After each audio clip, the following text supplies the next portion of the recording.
Nicolás Márquez. Él estudió la carrera de Derecho en la Universidad Nacional de Mar de Plata.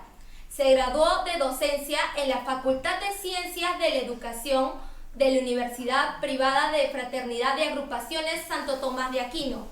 Ha escrito diversos libros como La máquina de matar, Perón, el fetiche de las masas, el reconocido libro de la Nueva Izquierda que escribió junto a Agustín Laje.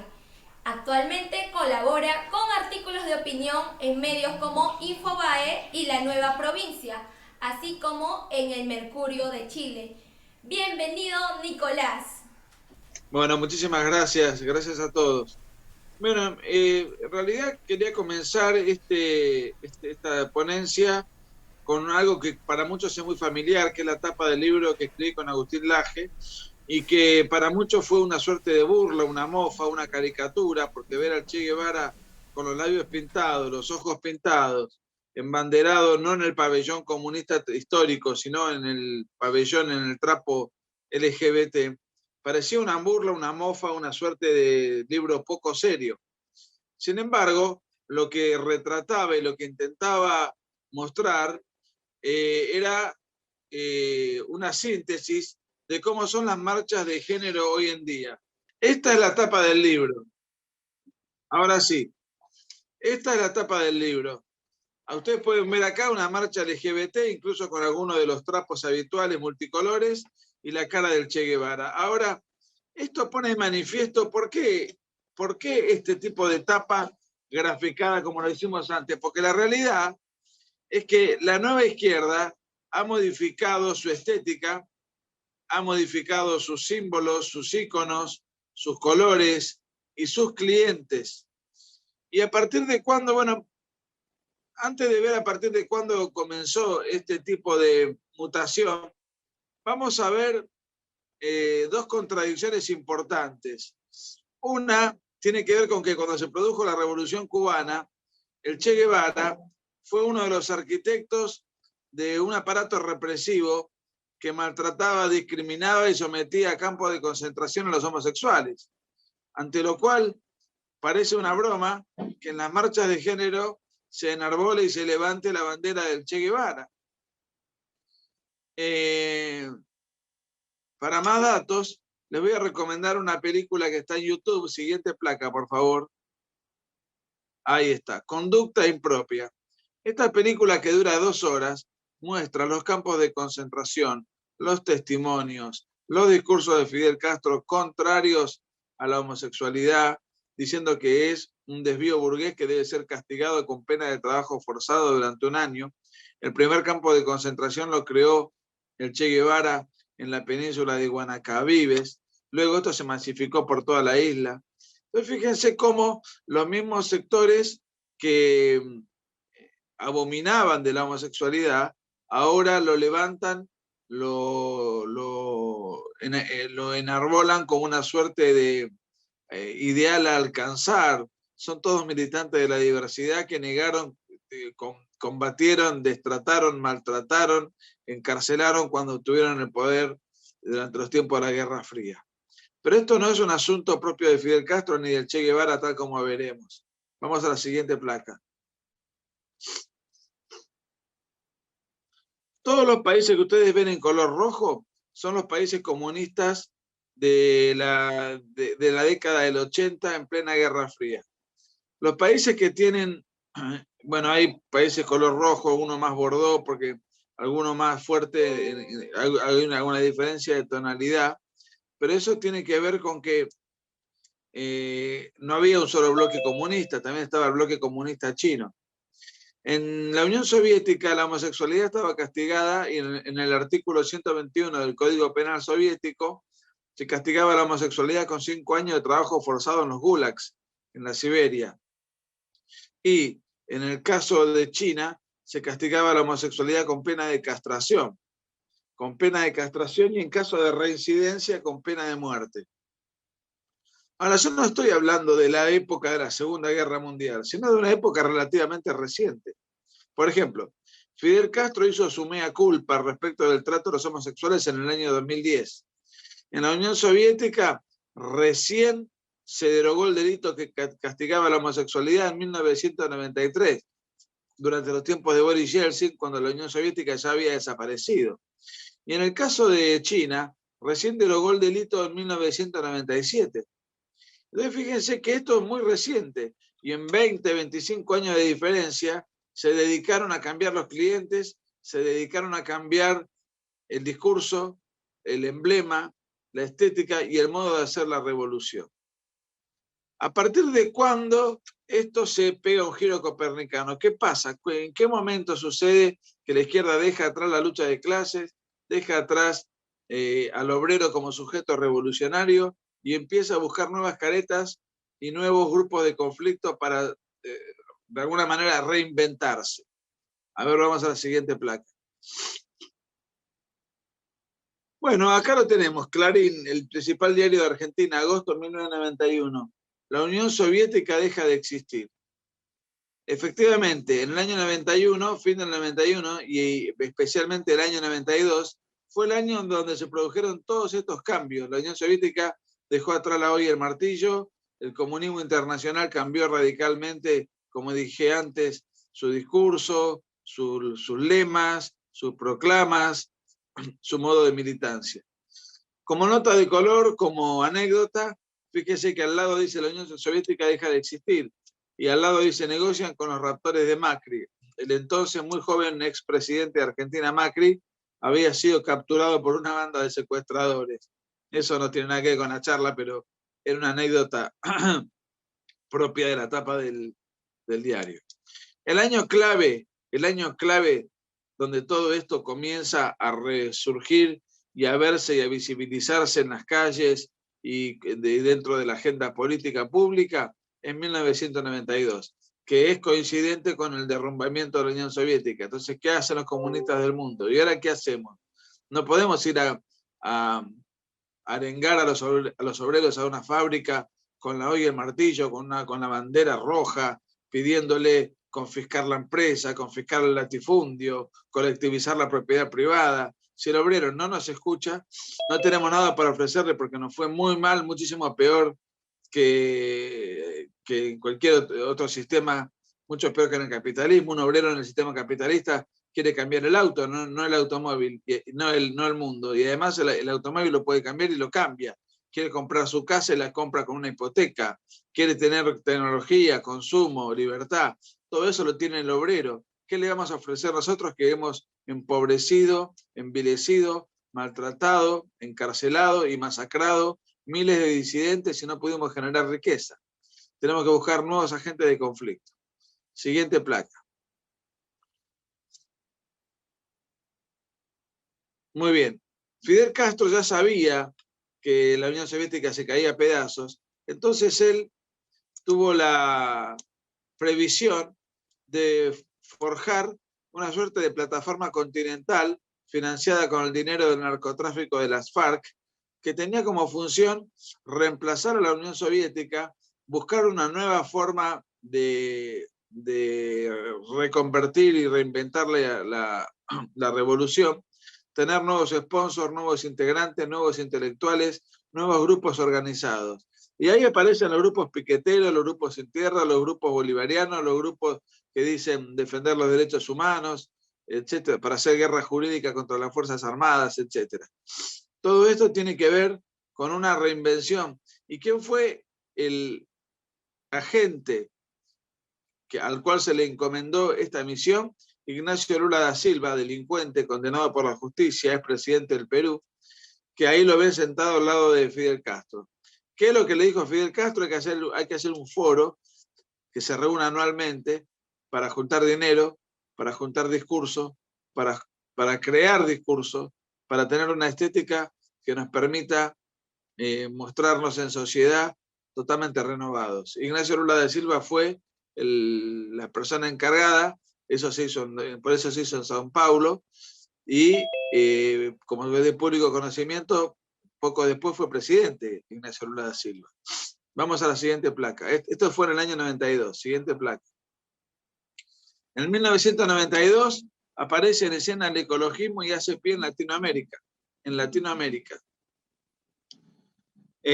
Nunca le había interesado a la izquierda la suerte ni de los pingüinos del sur, ni de la tala de árboles, no le interesaba la suerte ni los derechos humanos, ¿qué le van a importar los derechos del medio ambiente? Sin embargo, en 1992, siempre en 1992 es importante tenerlo presente, se hace lugar por primera vez en Latinoamérica un congreso grande organizado por Naciones Unidas en Río de Janeiro, el 3 de, creo que es el 14 de marzo de 1992. En 1992 se hace pie el ecologismo como expresión de conflicto, como grupos que intentan forjar nuevas formas de conflicto contra las empresas que se van instalando en diferentes lugares, en este caso de Brasil, acusándola de contaminar el medio ambiente, etcétera, para combatir el capitalismo con otros argumentos. Ya no con un argumento ideológico, sino con un argumento ambientalista. Siguiente, pero fíjense, el primer Congreso Internacional se dio en 1992. Siguiente placa. Bueno, se genera en Bolivia, aparece en escena algo que se inventó, que fue el ecologismo, el indigenismo. El indigenismo en realidad no existe científicamente, es un invento ideológico. De hecho, Evo Morales ni siquiera es indígena. Evo Morales es mestizo. De hecho, no hay un solo indígena que se llame Morales. Esto pone de manifiesto además que ha tenido un pasado europeo. Es cierto que conserva rasgos, pero no es un indígena. Además no conoce ningún otro idioma que no sea el español.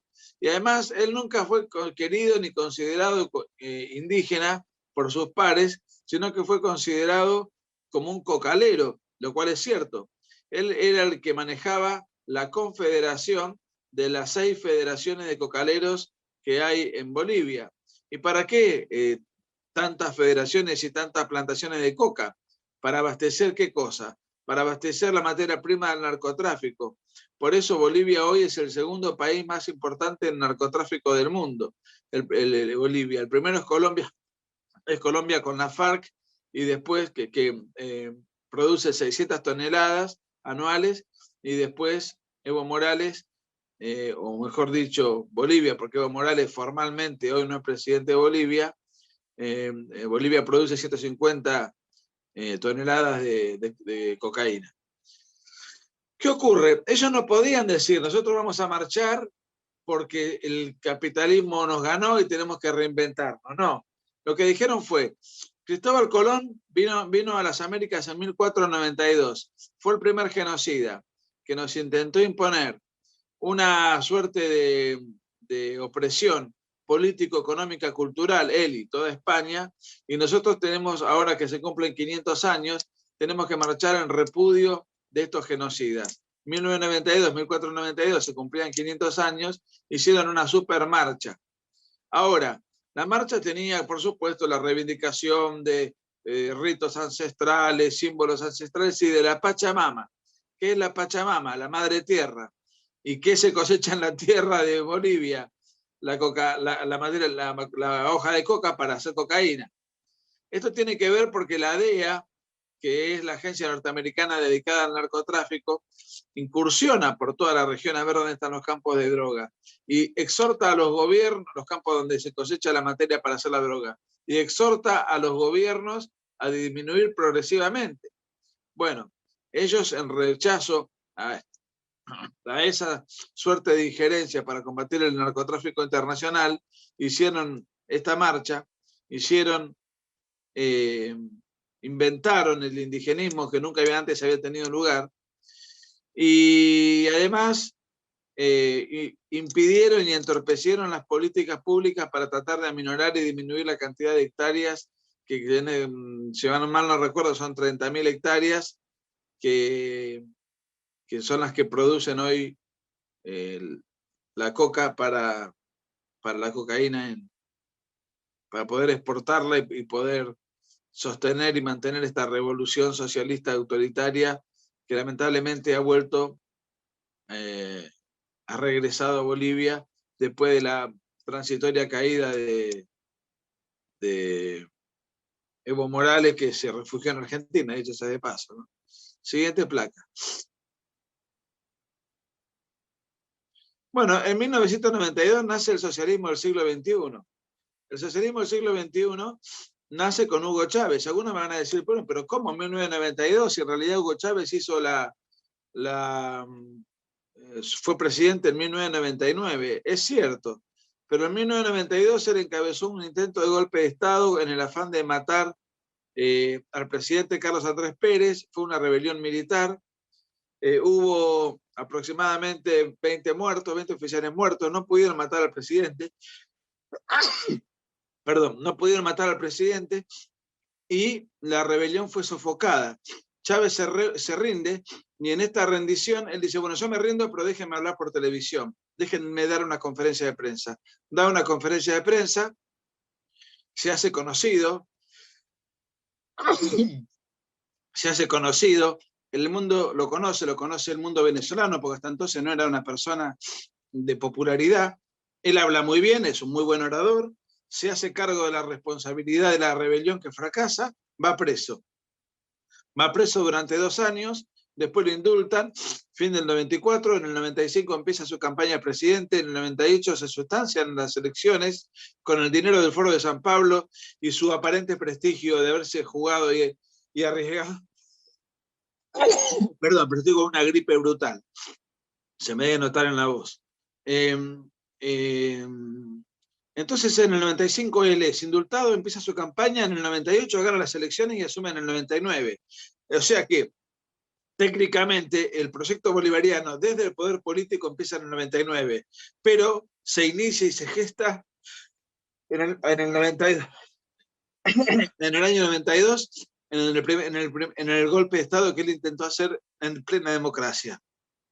O sea que también tenemos, hasta ahora tenemos, en el 92, el Foro de San Pablo, el ecologismo, el indigenismo y el castrochavismo. O sea, fíjese la cantidad de cosas que aparecen todas en el mismo año. Siguiente placa.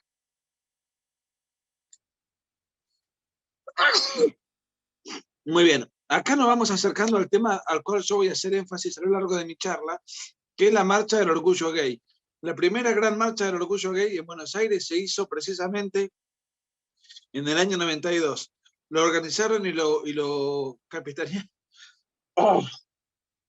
Lo capitanearon 2 dirigentes socialistas, 2 hermanos, Carlos Jáuregui y Roberto Jáuregui, ambos homosexuales, ambos dirigentes socialistas. Fíjense que en la careta de alguna de las digamos, de los manifestantes se ven como máscaras ocultas, porque en aquella época todavía era un símbolo no tan agresivo como el de ahora, sino que iban, pero iban sin exhibirse demasiado. Entonces, estos 2 personajes organizaron la marcha y 2 años después los 2 mueren de SIDA. Uno en la vida puede hacer lo que quiera, lo que no puede es evitar las consecuencias de hacer lo que uno quiere, ¿verdad? Pues bien, es la primera marcha de América Latina de género y se dio en Buenos Aires. Entonces tenemos en el año 92 la marcha por el orgullo gay, la marcha indigenista, la marcha ecologista. Tenemos la creación del Foro de San Pablo y el nacimiento del chavismo bolivariano. Fíjese la cantidad de cosas que aparecen y que todos tienen que ver con el mismo año, y que todas tienen que ver con el año en el cual la Unión Soviética deja de existir. Cómo automáticamente, por generación espontánea, van apareciendo chispazos de conflicto a lo largo y a lo ancho de todo el continente. Ahora, estas son un poco las caretas que tiene la izquierda, y de hecho tengo entendido que, por ejemplo, en Perú, ustedes saben mucho más que yo, los que están en contra de la corrida de toros son los mismos que van a luchar y militar en defensa de los derechos de los animales, pero eso por una cuestión que tiene que ver con tirar atrás la tradición hispano-católica de la corrida de toros que se da en Perú, al igual que en España y otros países fuertemente influidos por ello. Bueno, ahora vamos a concentrarnos en la ideología de género. Vamos a la siguiente placa. ¿Qué hacía Occidente mientras la izquierda se reinventaba de esta manera? Occidente, nada. Se dedicaba a celebrar y a festejar la caída del muro de Berlín. Inclusive, en las grandes editoriales y en el mundo académico, se publicaban libros que vaticinaban el fin del comunismo, del totalitarismo, del estatismo, del colectivismo y de cualquier forma de régimen de estas características. Entonces apareció una suerte de triunfalismo determinista, y acá lo pueden ver. Por ejemplo, este es uno de los libros más emblemáticos, el libro de Francis Fukuyama, que dice el fin de la historia y el último hombre. El fin de la historia y el último hombre. O sea, es el fin de la historia. Hasta acá llegamos, ya ganamos. Ahora no tenemos más nada que hacer excepto celebrar, festejar, perfeccionar nuestro sistema de vida occidental y cristiano, perfeccionar nuestra libertad, nuestras instituciones, perfeccionar las virtudes humanas, pero ya no tenemos que luchar contra un enemigo como lo ha sido el comunismo. Esto fue un error terrible porque lo que hizo fue que las fuerzas anticomunistas, los países del mundo libre se aflojaran y dejaran de hacer un seguimiento a esta suerte de reconversión que se iba dando, a esta mutación que se iba dando por generación espontánea. 20, 25 años después nos damos cuenta de que la izquierda y el progresismo manejan todos los medios de comunicación, manejan la cátedra, manejan los programas periodísticos, manejan las radios, manejan los textos de estudio. Fíjese que en qué poco tiempo el adormecimiento del mundo libre y la furia y la mutabilidad de la izquierda hacen que hoy nosotros seamos los que estamos en minoría y en desventaja comunicativa, porque nosotros, si no nos manejamos por redes sociales, es muy difícil que nuestro discurso pueda trascender. Entonces, bueno, aparecieron en escena un montón de libros, este probablemente es el más exitoso de todos, fue un bestseller internacional, en donde se dice, bueno, es el fin de la historia. Un error que el propio autor después reconoció varios años después de editado el libro, ¿no? Siguiente placa.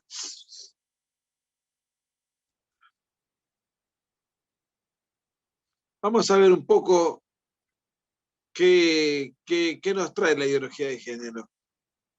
Por empezar, vamos a decir que la ideología de género es un conjunto de ideas anticientíficas que explican la sexualidad desarraigándola de todo dato natural o biológico y que tiene la particularidad de ir progresivamente atentando y atacando nuestras libertades civiles y políticas. Siguiente placa.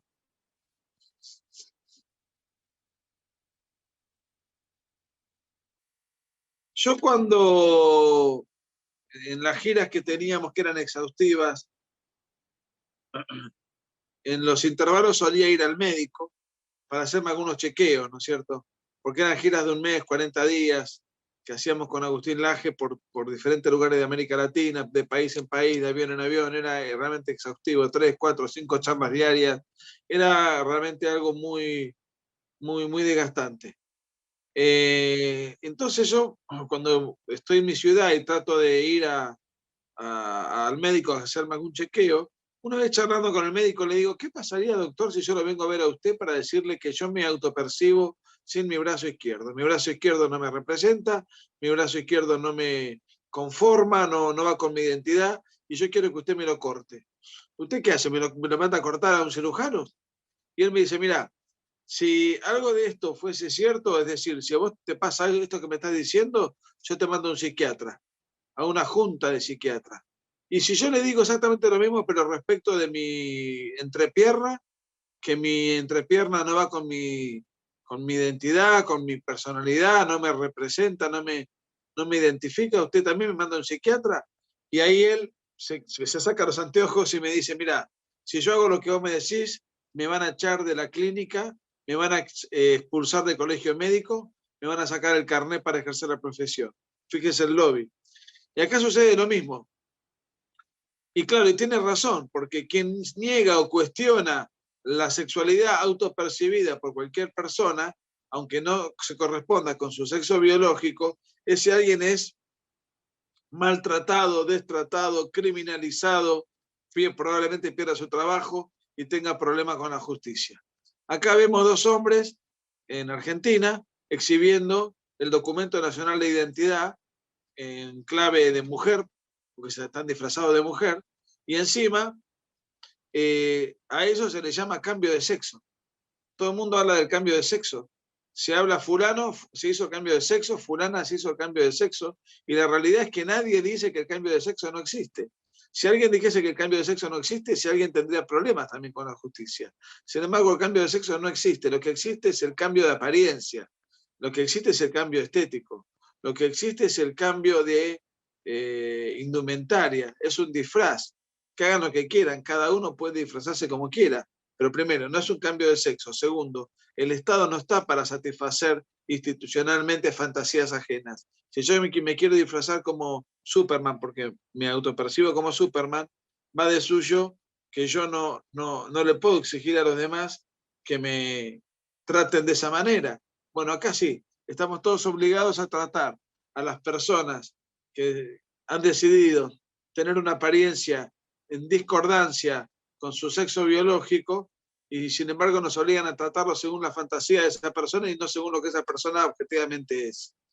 Siguiente placa, por favor.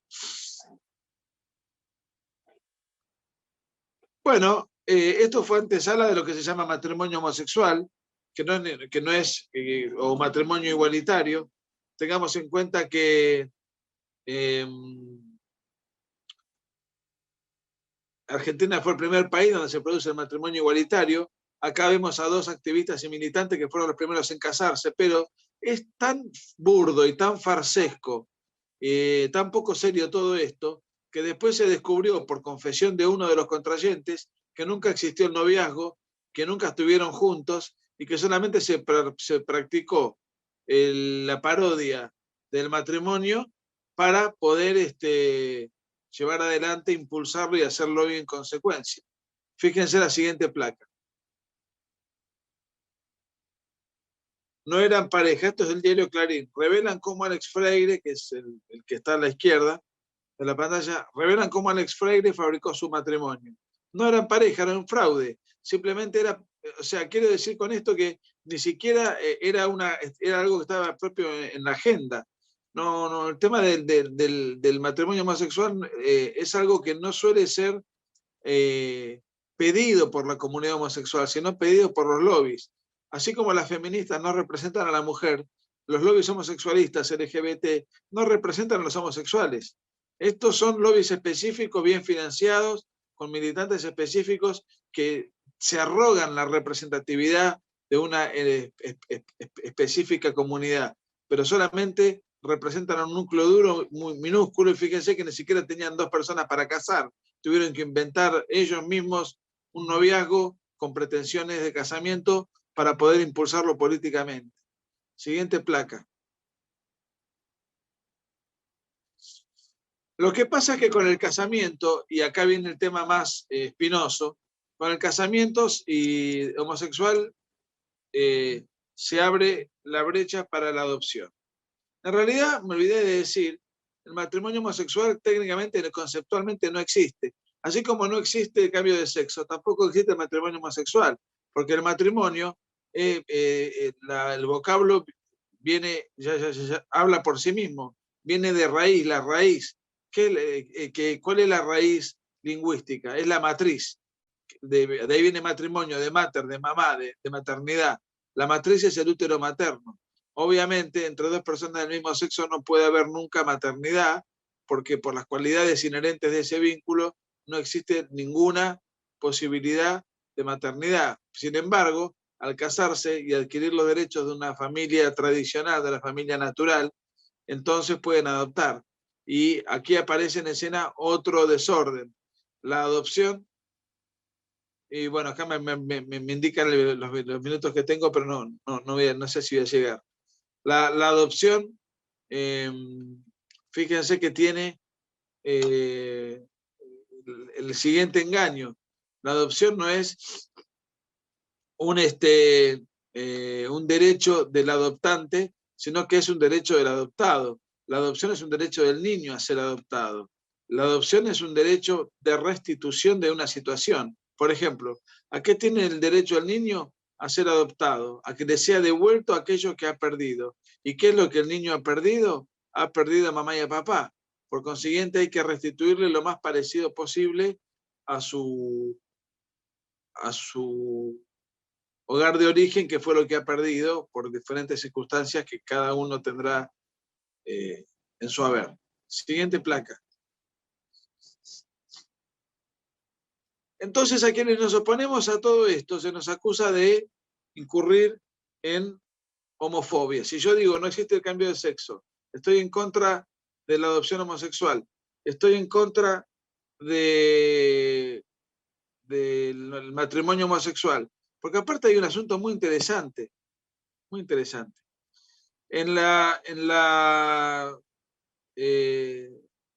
Los niños que son educados en las parejas heterosexuales, el 1,6% de ellos puede tener tendencia homosexual.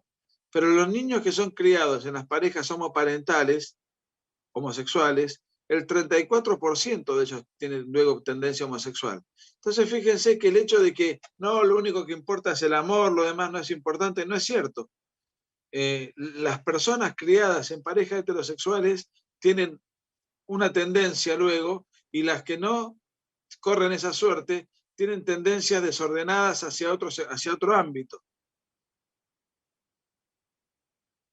Nosotros no podemos estar jugando y explorando y haciendo experimentos con los niños. Nosotros lo que tenemos que hacer es, primero, respetar los derechos superiores del niño. Y los derechos superiores del niño nos dicen que hay que restituirle aquello que el niño ha perdido, que ha perdido a mamá y a papá. Esto no puede ser ingeniería social para una minoría que hace lobby y quiere experimentar una sensación, que en este caso la paternidad, cuando eligieron un camino de vida distinto. Pero fíjense que constantemente se acusa a quienes nos oponemos a la ideología de género de participar y practicar la homofobia. La homofobia en realidad no existe tampoco, así como no existe el derecho a la adopción, no existe el matrimonio homosexual, no existe el cambio de sexo, etc. Tampoco existe la homofobia. Dice, ¿cómo no existe la homofobia? No, la homofobia no existe porque la fobia es un desorden mental, que están delimitados y clasificados técnicamente, científicamente y médicamente en los manuales de psiquiatría. El último es el DSM-5, que incluye todas las fobias y las define y las delimita: la claustrofobia, la aracnofobia, la fotofobia, y la homofobia no existe, no figura. Lo que pasa es que lo que buscan a través de decirnos homofóbicos es patologizar nuestra manera de pensar. No solamente destratar y desacreditar, sino patologizar nuestra manera de pensar. Entonces, si yo pienso de la manera en la cual ustedes me están escuchando, para estos sectores, yo soy un homofóbico. Y yo no padezco ninguna fobia, simplemente tengo una opinión específica. Y la homofobia, por otra parte, no existe en cuanto a tal. Lo que pasa es que hubo un episodio hace no mucho tiempo, unos años, pocos años, que se conoció como la masacre de Orlando, que fue que en una discoteca aparecieron en escena una serie de... apareció una persona con un arma de guerra fuera de sí, hizo una masacre, mató un montón de gente en un santiamén. Entonces, fíjense cómo los medios de comunicación decían: el ataque de Orlando es solo el último ejemplo de cómo la homofobia aún es mortal en el mundo. Ahora, nunca más habló de la masacre de Orlando. ¿Por qué será que nunca más habló de la masacre de Orlando? ¿Qué ocurre? ¿Qué es lo que hay allí? ¿Qué es lo que sucede? Bueno, vamos a ver entonces la siguiente placa. ¿Por qué nos habló más? Nos habla más porque el autor del atentado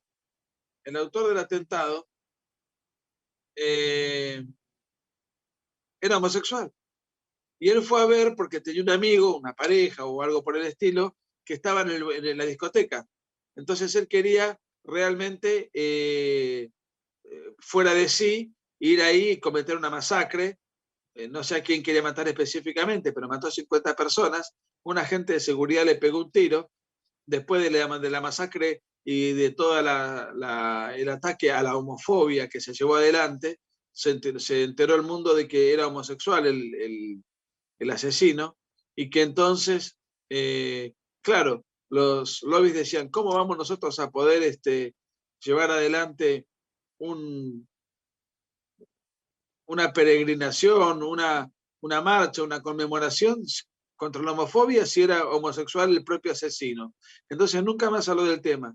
Ahora es raro, porque si el asesino hubiese sido heterosexual, seguramente dentro de 1 año, 2 años, cada vez que se conmemora el episodio, habría marchas en todo el mundo, recordatorios, peregrinaciones, hashtags, todo el mundo se recordaría el episodio. Bueno, no se recordó nunca más ni se habló nunca más, precisamente porque el asesino era homosexual. Pero ¿cómo? Las personas que murieron no tienen la misma dignidad independientemente de la entidad sexual del asesino. No, no tienen la misma dignidad. Así lo interpretan los lobbies, porque si tuviesen la misma dignidad marcharían, y no marchan más ni recuerdan más esto, precisamente porque no pueden sostener el argumento de la homofobia en este caso. Bueno, vamos a la siguiente placa. En Italia se reparten pastillas para curar la homofobia. Fíjense cómo patologizan al disidente. Son caramelos. No tienen ningún rigor científico, como nada de lo que venga de la ideología de género, no tienen ningún rigor científico. Entonces, lo que hacen es precisamente seguir propagandísticamente parodiando, acusando, concientizando, internalizando el concepto de que la homofobia existe y de que la homofobia es una enfermedad. Siguiente placa.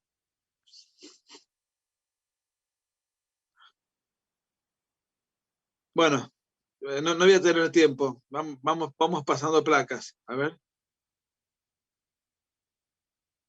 Siguiente placa. No voy a hablar del aborto porque es mucho. Siguiente placa.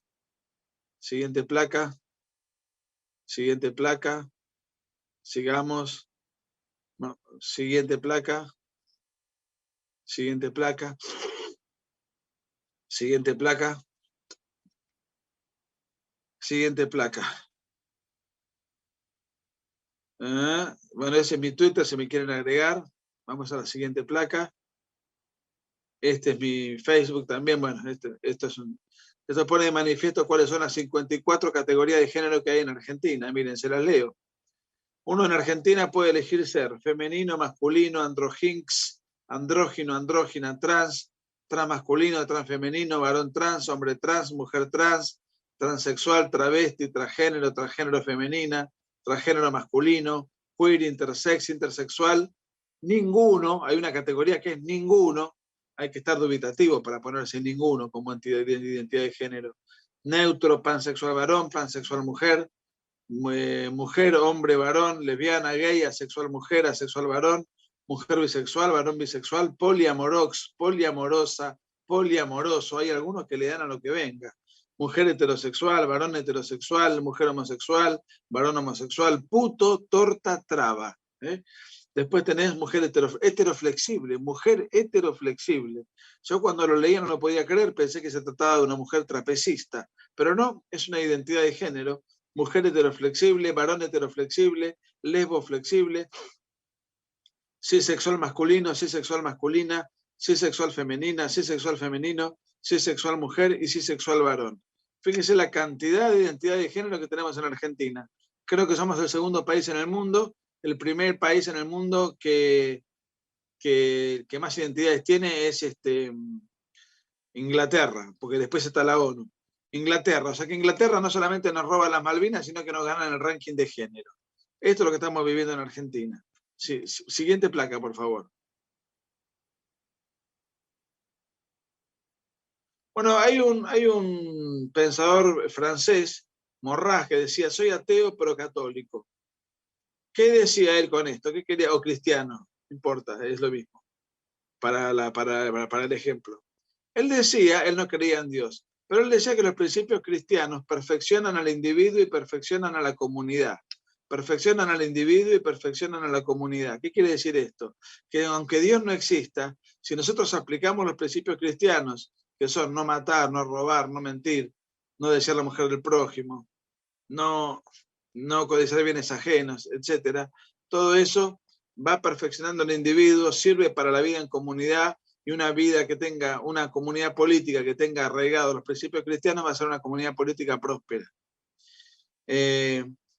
Cuando vi en la presentación que me hicieron que ustedes han tenido charlas y conferencias en estos días sobre lo que pasó con la guerrilla en Perú, Sendero Luminoso, la MRTA. En Argentina padecimos lo mismo, los montoneros, en el caso de Chile el MIR, de Uruguay los Tupamaros, en Bolivia el ELN, Colombia la FARC, en El Salvador el Frente Farabundo Martí. Toda América Latina fue bañada en sangre porque querían hacer estas organizaciones de izquierda un cambio revolucionario de tipo militarista a través de la guerrilla. Si yo quiero hacer un cambio, una revolución política militar, ¿cuál va a ser mi enemigo? Van a ser las Fuerzas Armadas de la Nación, que son aquellas que tienen la misión y la función institucional de custodiar y guardar y defender al orden constituido. Entonces, si yo quiero armar una fuerza de choque, una fuerza de guerrilla, una fuerza terrorista, tengo que enfrentarme contra las Fuerzas Armadas que son mi antagonista. Afortunadamente, en el grueso de los países mencionados, las Fuerzas Armadas ganaron. Pero ahora, como la revolución no es militar, sino cultural, entonces no importa qué es lo que pasa en un cuartel militar cualquiera. Lo que importa es lo que pasa en los ámbitos educativos, es decir, ¿cuál es el enemigo de la revolución cultural? El enemigo de la revolución cultural es la tradición cultural. Es decir, son aquellos valores que son transmitidos de generación en generación como una antorcha que se va constantemente corriendo y moviendo y transmitiendo. ¿Y cuáles son las instituciones difusoras y dadoras de tradición? Fundamentalmente son dos. La familia es una y la iglesia la otra, que son instituciones que a lo largo de los siglos han ido transmitiendo una tradición específica que es la tradición occidental y cristiana. Entonces, los que quieren hacer la revolución se han dado cuenta de esto, y entonces, ¿qué es lo que hacen? Bueno, atacan los cimientos de nuestra civilización, los cimientos de nuestra tradición y las instituciones que difunden y promueven esa tradición, que son la iglesia y la familia. Vamos a la siguiente placa. Esto nos explica por qué arrasan en las iglesias y cada marcha de género, sea abortista, sea LGBT, sea feminista, son marchas que arrancan en un lugar específico de una ciudad, van marchando y terminan quemando, incinerando, atacando a la iglesia, porque atacar a la iglesia que simboliza y que institucionalmente simboliza la tradición occidental y cristiana. Es un símbolo que lo que sirve es para generar acción psicológica y para identificar a un enemigo específico. Siguiente placa. Bueno, esto es un pastor, no sé si lo han visto en Chile, un pastor que cuando el gobierno socialista de Bachelet quiso hacer llevar adelante políticas de género, el pastor saltó con mucha ira y llevó adelante un programa de televisión. El trapo homosexualista lo puso contra el piso y si vemos siguiente placa, apoyó los pies como si fuese un felpudo, un trapo de piso. Entonces el pastor fue denunciado, vilipendiado, generó todo tipo de controversias, está siendo juzgado, lo quieren meter preso, y el conductor, que es homosexual, José Miguel Vilouta, le hizo un juicio por daño moral, porque él se siente herido interiormente, se siente acongojado, molestado, ofendido.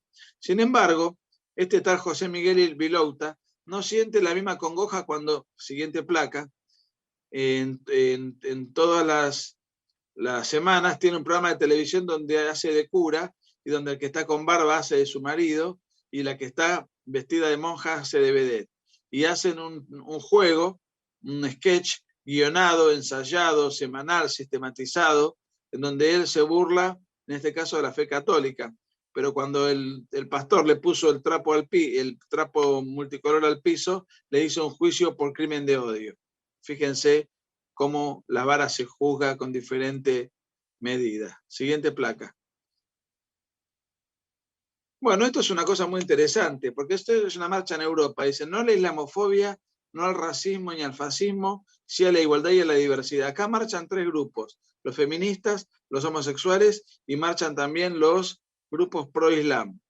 Estos grupos Uno dice, bueno, pero qué curiosidad, qué raro que marchen todos juntos, si no tienen ningún punto de contacto el Islam con la homosexualidad ni con la femineidad. Más aún, la homosexualidad es castigada con pena de muerte en los países donde prima el Islam. Y la mujer es reducida a la mínima expresión. No se le deja, desde que nace no puede mostrar ni el dedo meñique.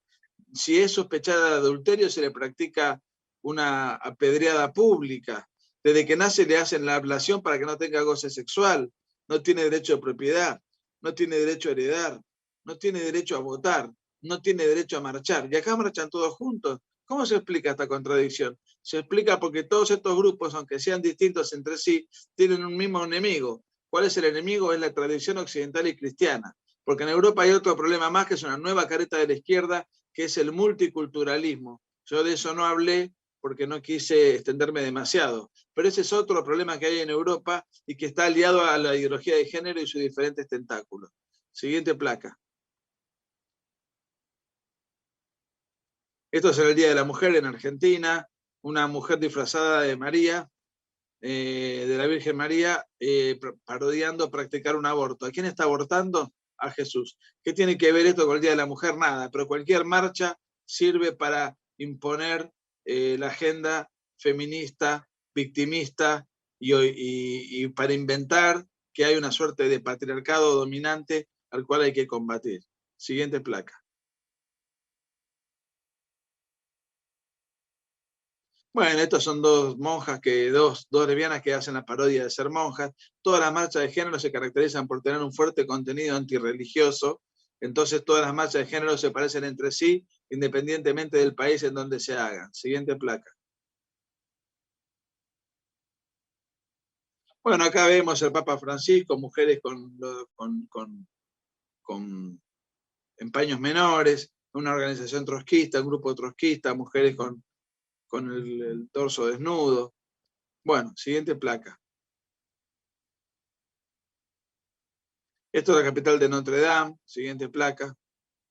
Atacada siempre por feministas. Esta es la Catedral de Buenos Aires, donde daba misa Bergoglio, defecando y haciendo todas sus necesidades un grupo de travestis. Fíjense cómo atacan siempre los templos de una manera tan brutal, tan agresiva, y esto no es crimen de odio para ellos, ¿no?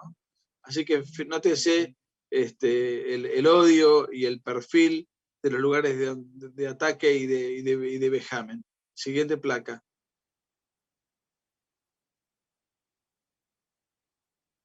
Bueno, esto es México, siguiente placa, todo se parece entre sí, todo termina en el mismo lugar. Esto es mi ciudad, Mar del Plata. Acá dice, puta pero no tuya, libre, yo aborté, no sé qué otra cosa más. Pusieron un vallado para que no incendien la catedral de la ciudad de Mar del Plata. Ahora, yo cuando miraba esto pensaba, miren, no sé qué es lo que piden las feministas, no sé qué derecho no tienen, pero convengamos que viendo esta foto, hambre las feministas no pasan. Fíjense que no parecieran estar muy sometidas a una situación de esclavitud. Pero bueno, eso es una apreciación estética personal. Todo lo demás tiene que ver con el mismo ataque de siempre. Y además piden el aborto. Y yo digo, ¿para qué quieren el aborto si nadie les piensa tocar un pelo? Pero bueno, el discurso es ese y ese es el fetiche que los lleva y los impulsa a la militancia. Siguiente placa. Bueno, esto es en Uruguay. Siguiente placa. Son muy, muy duras y muy violentas. Bueno, acá también, esto es Bélgica. Siguiente placa. Acá están entrando a atacar a un sacerdote. Esto también es una mofa a Jesucristo. Siguiente placa. Es un travesti. Argentina 2018. Siguiente placa. Estoy yendo a la velocidad del rayo, discúlpenme, porque por los tiempos. Esto es Catedral de Costa Rica. Siguiente placa. España. También, todo se parece igual. Todo tiene la misma fisonomía estética. Siguiente placa.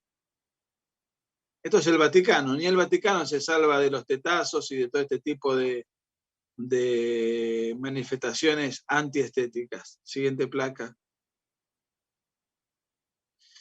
Y acá, para finalizar, algo que tiene que ver con lo siguiente. Me interesan dos colores.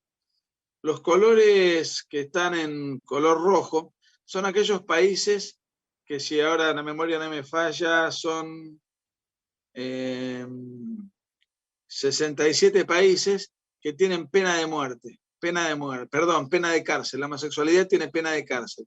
En 67 países la homosexualidad tiene pena de cárcel, y en 8 países, que son los de color negro, la homosexualidad tiene pena de muerte. En total son 75 países que hoy en día la homosexualidad es castigada.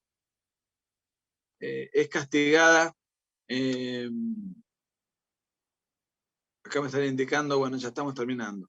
La homosexualidad es castigada en 75 países, en la mayoría de ellos con pena de prisión y en el resto con pena de muerte, en los países de color negro.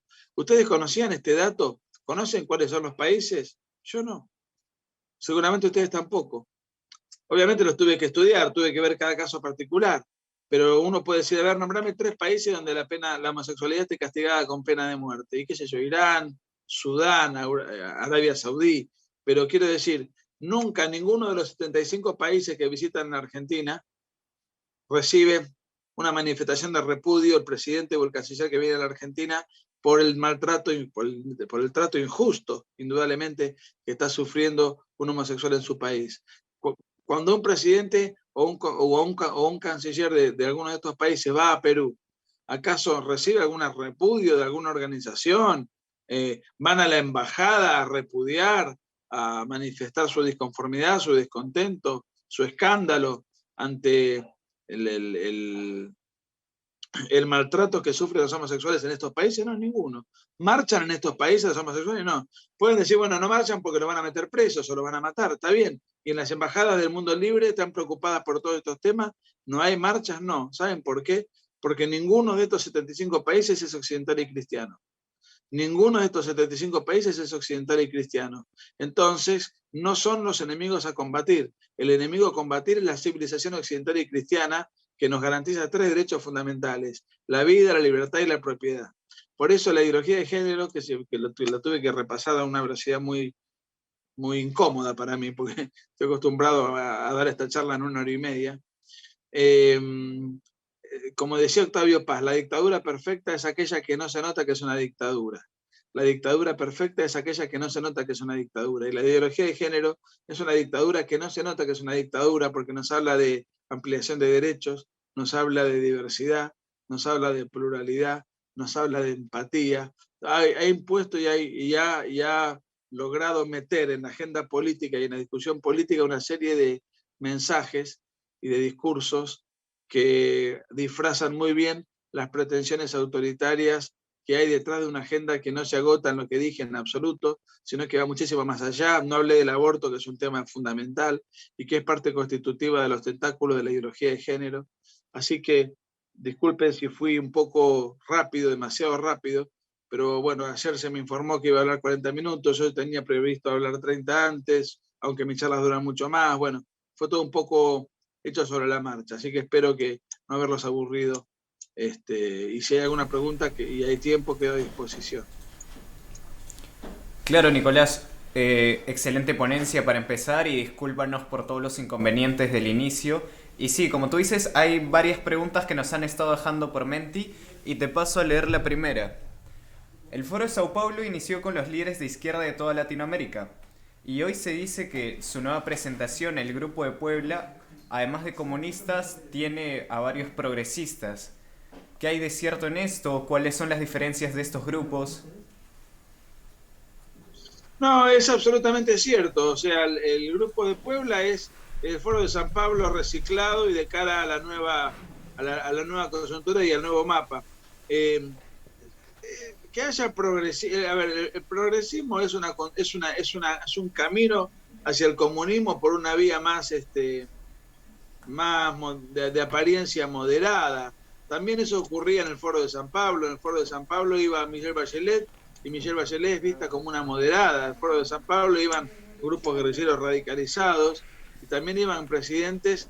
Por ejemplo, Lula da Silva, como presidente, mientras se transitaba al Foro de San Pablo, él no fue un presidente comunista, fue un presidente de izquierda. O sea que también en el Foro de San Pablo había progresistas. El progresismo simpatiza con el Foro de San Pablo. El Foro de San Pablo tiene dos velocidades. Tienen los grupos radicalizados y los grupos progresistas que ven con simpatía a los grupos radicales, pero que, sin embargo, su prédica es gradual. Sí, el Grupo de Puebla está detrás de esto y lo que está buscando es, por empezar, están haciendo lobby para consolidar el proceso en Bolivia, están haciendo lobby para que gane el correísmo en el Ecuador, están haciendo lobby para consolidar la presidencia de Alberto Fernández en Argentina, que empezó bastante mal, digamos, y están haciendo lobby para esta nueva etapa, donde además cuentan con un aliado que antes no tenían, formidable, como lo es Andrés Manuel López Obrador, que es un presidente de izquierda, y que es la primera vez que la izquierda toma el poder en México, que no sea el PRI. Entonces, están en una nueva etapa. Esto es, el Grupo de Puebla no es ni más ni menos que un nuevo nombre con algún maquillaje al Foro de San Pablo. Eso es lo mismo. También tenemos otra pregunta que es: ¿cuál es la diferencia de igualdad ante la ley e igualdad mediante la ley? La igualdad ante la ley es la que tendríamos que padecernos, gozar todos. Una ley que sea igual y a la cual todos tengamos que someternos y cumplir. Ahora, la igualdad mediante la ley es como si yo pidiera, por ejemplo, que haya una ley que me permita a mí jugar en el... A ver, una igualdad mediante la ley. Vamos a poner un ejemplo más claro. Tanto hombres como mujeres tienen la potestad, la libertad, no sé cómo será en Perú, pero en Argentina esto ha sido modificado y en muchos otros países también, tienen la potestad de presentarse a elecciones y de ser congresistas. Eso es igualdad ante la ley. Hombres y mujeres, además votan los hombres y las mujeres también, tienen la posibilidad de presentarse a elecciones y ser candidatas y ser elegidas. Sin embargo, con esta argucia de que existe el patriarcado, en muchos países de Occidente, Argentina también, se impusieron cupos.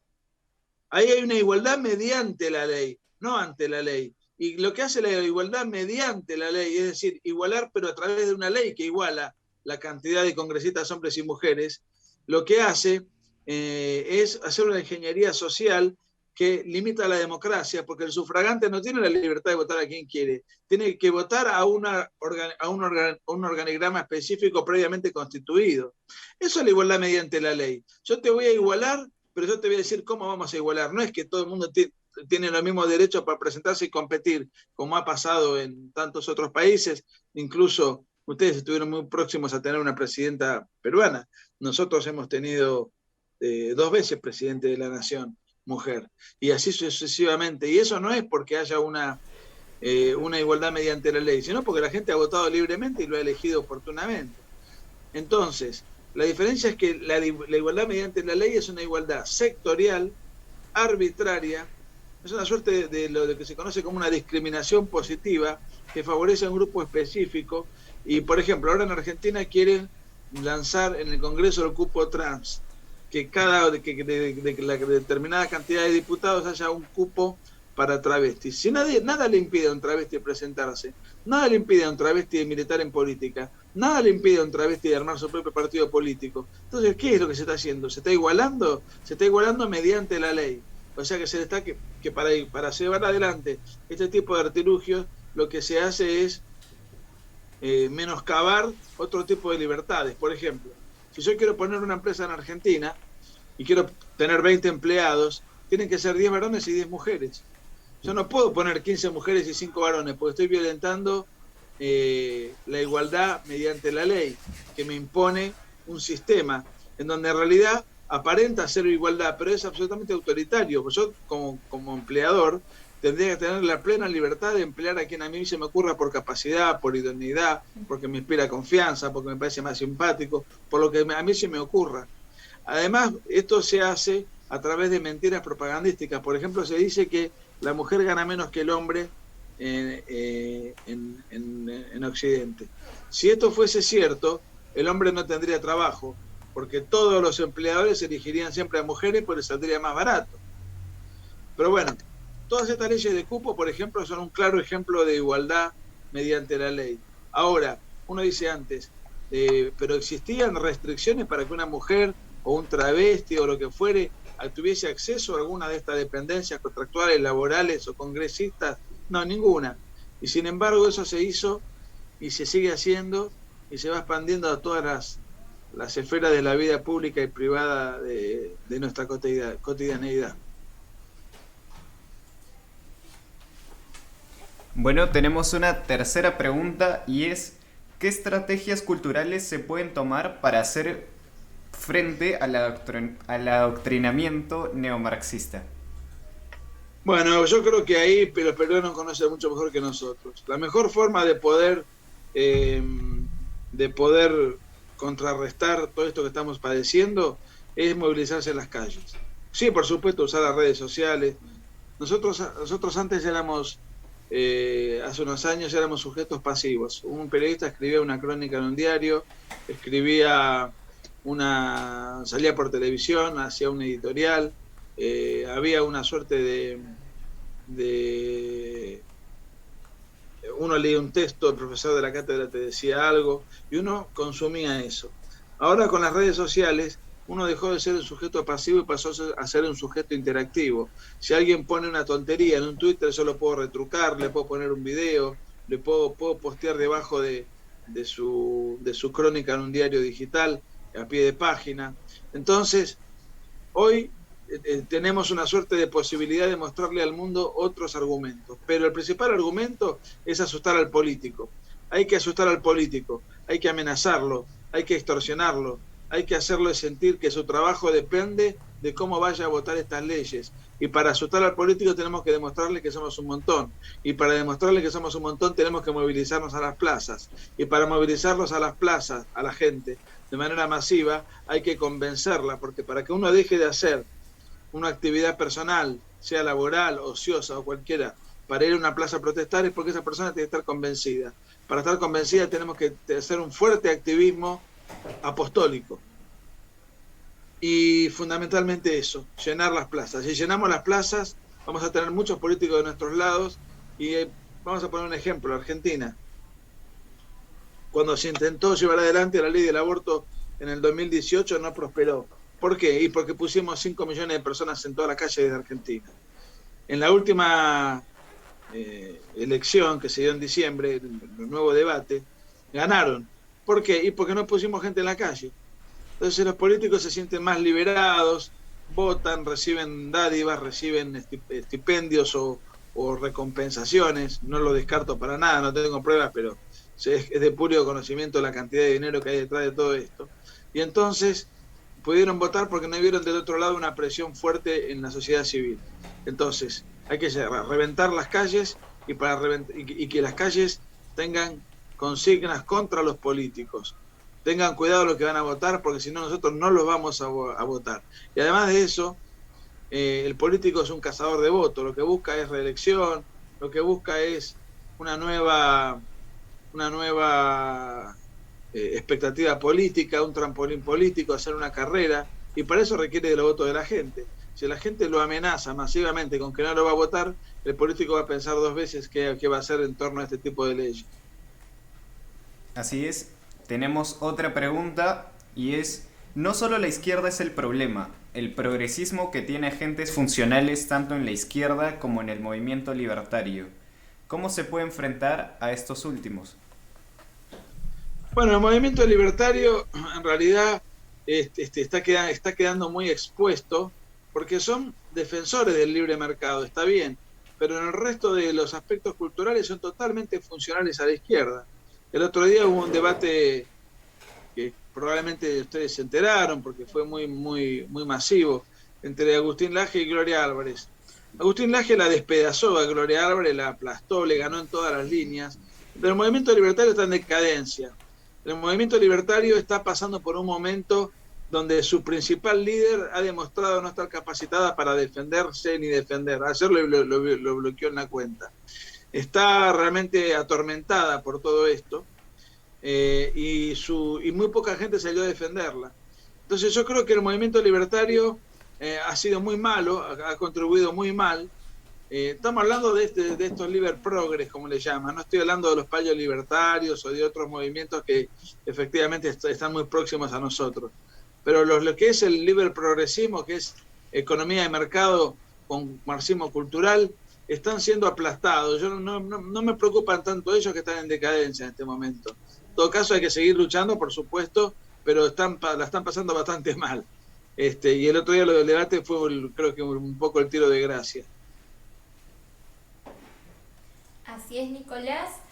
Ha sido una espectacular ponencia, a todos nos ha encantado. Y finalmente queremos pedirte que nos puedas brindar un mensaje a todos los jóvenes. No, el mensaje creo que lo dije antes, hay que hacer una actividad apostólica. Lo único que yo haría es lo siguiente: no mezclaría la religión con los argumentos científicos. La ideología de género está refutada por la ciencia, no necesariamente por un sacerdote, por un pastor. Sí, por supuesto, la Biblia habla del tema, pero yo no me quiero meter en esos terrenos, porque si no ellos te van a decir, bueno, vos haces lo que quieras, es tu fe, yo tengo otra. Nosotros no tenemos que mezclar esto con la religión, tenemos que discutir a la ideología de género, desenmascararla, luchar contra ella, denunciarla, acorralarla con argumentos científicos que tenemos de sobra, porque como la ideología de género es un conjunto de ideas anticientíficas, tenemos que tener bien presente que todo lo que ellos digan y promuevan está en desacuerdo con la realidad objetiva y con la realidad científica. Entonces yo digo, sigamos en la batalla, pero tengamos nuestra fe a título individual, pero a título de la lucha cotidiana. No hace falta, no necesitamos acudir a argumentos religiosos, sino que con acudir a argumentos científicos es suficiente. Tenemos una invitación para usted, Nicolás, ¿no es así, Nineta? Así es. Esta invitación es para que puedas apoyar en el proyecto de Ágora. Nosotros vamos a hacer futuros talleres, cursos del área de humanidades y queremos comprometerte a que podamos contar con tu participación. Bueno, comuníquense por WhatsApp y con todo gusto lo hacemos. Muchas gracias. Y bueno, ya estamos a nada de estar con nuestra siguiente ponente, Mamela Fiallo. Así que no se despeguen de la programación, volveremos en breves.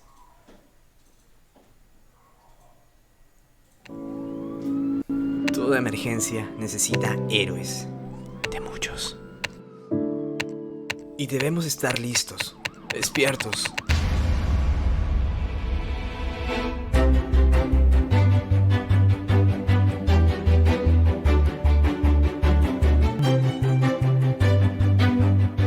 Seamos la generación distinta. Seamos la generación correcta. Foro Perú. Desafíos para una nueva generación.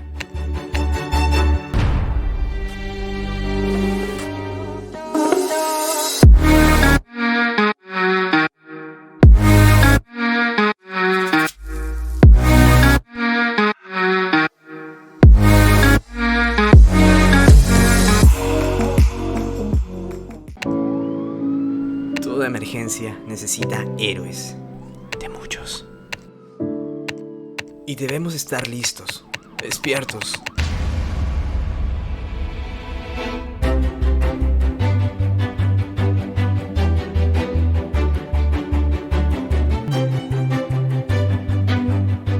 Seamos la generación distinta. Seamos la generación correcta. Foro Perú. Desafíos para una nueva generación.